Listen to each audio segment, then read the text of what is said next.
हाय, मैं हूं अमित झा और मैं आप लोगों का स्वागत करता हूं मेरे इस नए जर्नी पर। आज से मैं इस एपिसोड में शुरू करूंगा अपनी कहानी, असिस्टेंट से डायरेक्टर तक की अपनी जर्नी। बहुत ही इंटरेस्टिंग कहानी, बहुत ही मजा आने वाला है। लेकिन आई एम श्योर कि इस जर्नी की कहानी में आप लोगों को बहुत कुछ सीखने को भी मिलेगा। तो चलिए देखते हैं अपना पहला एपिसोड।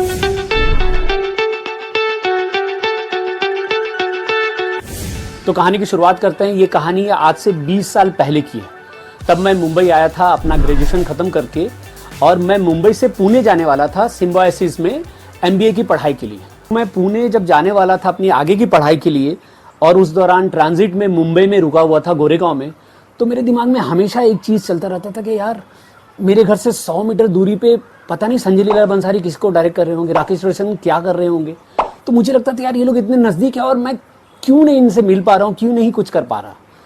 तो इसलिए ये अंदर की आग को दबा नहीं पाया और मैंने बेसिकली बिना किसी को बताए हुए अपना स्ट्रगल शुरू कर दिया, काम ढूंढना शुरू कर दिया एज एन असिस्टेंट डायरेक्टर। मैं फिल्म सिटी गया स्ट्रगल करने के लिए, और फिल्म सिटी की भी बड़ी इंटरेस्टिंग कहानी है। वहाँ जो इंसिडेंट्स हुए उसके बारे में भी कभी बताऊंगा।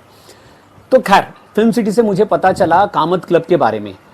मलाड वेस्ट में एक जगह थी उन दिनों जहाँ पे बालाजी एज अ स्टूडियो काम करती थी। वहाँ पे बहुत सारी सीरियल का शूटिंग चलता रहता था, तो मुझे पता चला उसके बारे में। तो मैं बालाजी कामत क्लब पहुँच गया।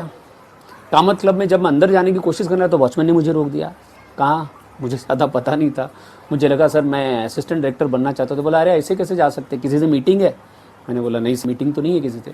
वॉचमैन ने बोला आप बैठो यहाँ पे। और मैं भी एक ज़िद्दी आदमी की तरह उन दिनों कुछ 20-21 साल का रहा हूँगा, तो मैं भी बाहर बैठा रहता था सुबह से लेकर के रात 9 बजे तक। सुबह कुछ 7-7:30 बजे पहुँच जाता था और दिन भर भूखा प्यासा वहाँ बैठा रहता था और सबको आते जाते देखता था, क्योंकि मुझे पता नहीं था कि काम कहाँ से आएगा। तो मैं सबको देखता था और मैं अंदर अंदर कभी कभी एक्साइटेड भी होता था, अरे यार ये तो तुलसी है, अरे यार तो ये तो पार्वती है। इवन तो मैं एक्ट कर रहा था कि मैं इंडस्ट्री का ही हूँ, लेकिन अंदर से जो खुशी थी, क्योंकि मैं इंडस्ट्री का तो था नहीं, तो इन लोगों को जिनको छोटे पर्दे पे देखा और उनको इतने नज़दीक से देख के इतना एक्साइटमेंट हो रहा था, लेकिन उसको दबाते हुए फिर भी अपना स्ट्रगल जारी रखा। वहाँ बैठा रहता था सुबह से लेकर शाम तक।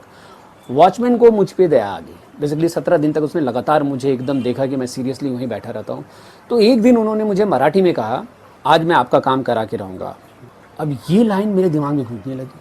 मेरे को लगा यार कहाँ से ये भगवान आ गए। उन दिनों मैं मराठी समझता नहीं था, लेकिन मैं उनकी फीलिंग को समझ गया कि उनको मुझे लेकर के ना उनके दिल में एक अच्छी फीलिंग है और वो शायद कुछ करना चाहते थे। तो मैंने भी हाथ जोड़ के बोला thank you sir, thank you, आपको कभी नहीं भूलूंगा। उनका नाम था दिनेश नाम था मुझे अभी, दिनेश महात्रे। तो उन्होंने बोला आप टेंशन मत लो, बैठो इधर अमित, मैं कुछ ना कुछ करूँगा। फिर 2 बजे वो अंदर गए और अंदर से बाहर आए। मैं दौड़ के उनके पास गया और उनसे पूछा कुछ बात बनी? लेकिन उन्होंने अपना सर मायूसी से नीचे किया और धीरे से कहा किसी से बात नहीं हुई।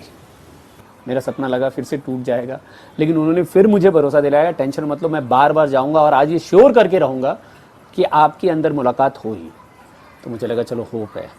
और वो बारी बारी 2 के बाद 3, 4, 5, 6, 7 ऐसे बार बार गए और आखिरकार 9 बजे जब उनकी शिफ्ट चेंज होने वाली थी, तब वो आखिरी बार अंदर ये बोल करके गए कि देखो साहब मैं कोशिश करता हूँ, अब पता नहीं अभी हो पाए कि नहीं हो पाए।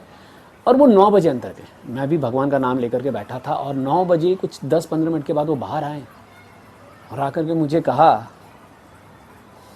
उन्होंने मुझे क्या कहा वो मैं आपको अगले एपिसोड में बताऊंगा। उन्होंने जो मुझे कहा उसने मेरी ज़िंदगी बदल दी। उसके अलावा मैंने जो चीज़ अंदर जाकर के झूठ बोली उसका तो बहुत बड़ा इम्पैक्ट रहा मेरी लाइफ में। इन दोनों चीज़ों के बारे में मैं बताऊंगा अगले एपिसोड में। बहुत ही इंटरेस्टिंग कहानी है, मिस मत कीजिएगा। अब अपने सपने को पूरा करने के मिशन में जुट जाइए, और इस मिशन में आपकी मदद करने के लिए मैं अपना अगला एपिसोड लेकर के आऊंगा शुक्रवार को 5:54 पर। Now keep trying hard until you succeed.